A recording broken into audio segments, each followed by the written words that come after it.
Let's mic news at 8। Telangana में हैदराबाद के सरूर नगर में पुलिस पर पथराव और हमले के मामले में 9 लोगों को गिरफ्तार किया गया। आरोपी एक डीसीएम वाहन को रोककर झपट पड़े, जिसमें 8 बैल फिल्म शूटिंग के लिए पुरानी हवेली ले जाए जा रहे थे। शक था कि इन जानवरों को कटाई के लिए ले जाया जा रहा है। भीड़ ने पशु चालकों पर हमला किया, फिर पुलिस पहुंचने पर उन पर भी पथराव किया। चैतन्यपुरी के पास वाहन को दोबारा रोका गया, जहां पथराव में एक इंस्पेक्टर समेत कई पुलिसकर्मी घायल हो गए। मलकाजगिरी पुलिस बाकी आरोपियों की तलाश में जुटी है।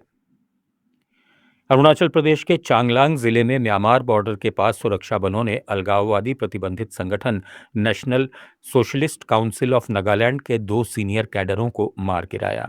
मियाओ इलाके के डोईमुख नाला में खुफिया जानकारी के आधार पर असम राइफल्स और पैरा रेजिमेंट की संयुक्त टीम ने ऑपरेशन चलाया। जब जवान आतंकियों के एक समूह के करीब पहुंचे तो उन्होंने भारी स्वचलित हथियारों से गोलीबारी कर दी। करीब 1 घंटे तक चली इस मुठभेड़ में 2 कैडर मारे गए। सुरक्षा बलों ने मौके से हथियार, गोला बारूद और दस्तावेज बरामद किए।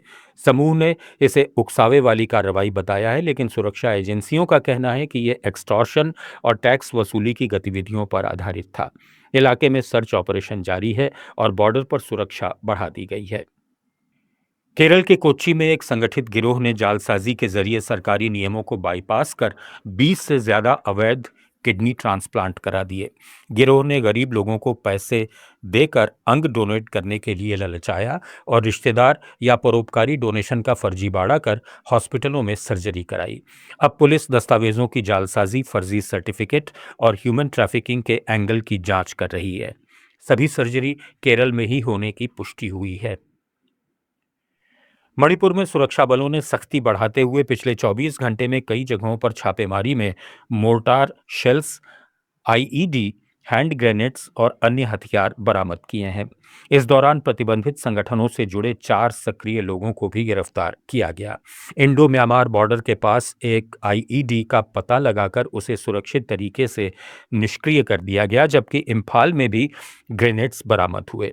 सुरक्षा बल लगातार संवेदनशील इलाकों में नाकेबंदी और गश्त बढ़ाए हुए हैं ताकि हिंसा और आतंकी गतिविधियों पर अंकुश लगाया जा सके।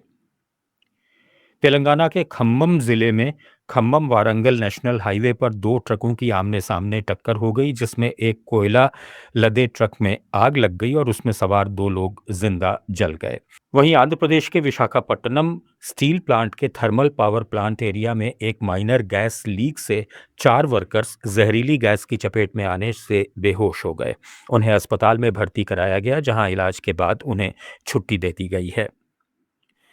त्रिपुरा के अगरतला में जूट मिल के रिटायर्ड कर्मचारियों के लंबे समय से बकाया वेतन बंटवारे के दौरान जालसाजी का मामला सामने आया है। अदालत के आदेश पर भुगतान प्रक्रिया चल रही थी, जिसमें दस्तावेजों की जांच के दौरान एक रिटायर्ड कर्मचारी की पहली पत्नी के नो ऑब्जेक्शन हलफनामे में कथित तौर पर जाली हस्ताक्षर पाए गए।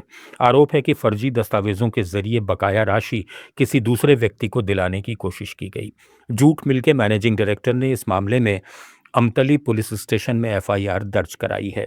अधिकारियों ने चेतावनी दी है कि ऐसे किसी भी फ्रॉड में शामिल लोगों के खिलाफ सख्त कानूनी कार्रवाई की जाएगी। अब असली हकदारों के भुगतान के लिए दस्तावेजों की जांच और सख्त कर दी गई है। मध्य प्रदेश में प्रवर्तन निदेशालय ने मिलावटी डेयरी उत्पादों के बड़े फर्जीवाड़े का खुलासा किया है। भोपाल की Jayashree Gayatri food products private limited और उसके प्रबंध निदेशक किशन मोदी के खिलाफ पीएमएलए के तहत अभियोजन शिकायत विशेष कोर्ट में दायर की गई है, जिस पर कोर्ट ने संज्ञान ले लिया है। ईडी के मुताबिक कंपनी मिल्क मैजिक ब्रांड नाम से पाम ऑयल और अन्य पदार्थ मिलाकर नकली डेयरी उत्पाद तैयार कर उन्हें देश और विदेश में बेच रही थी। निर्यात के लिए प्रतिष्ठित लैब्स की फर्जी टेस्ट रिपोर्ट भी जमा की गई। जांच में सामने आया कि इस पूरे फर्जीवाड़े से 19 करोड़ 69 लाख रुपए की अवैध कमाई हुई। ईडी ने कंपनी की कई संपत्तियां अटैच कर दी हैं और एमडी किशन मोदी और पूर्व सीईओ सुनील त्रिपाठी को गिरफ्तार कर न्यायिक हिरासत में भेज दिया गया है। न्यूज एट 8 में फिलहाल इतना ही। बने रहिए लेट्स माइक के साथ। आप सुन रहे थे let's mic more than radio. Follow कीजिए हमें हमारे सोशल मीडिया प्लेटफॉर्म्स पर।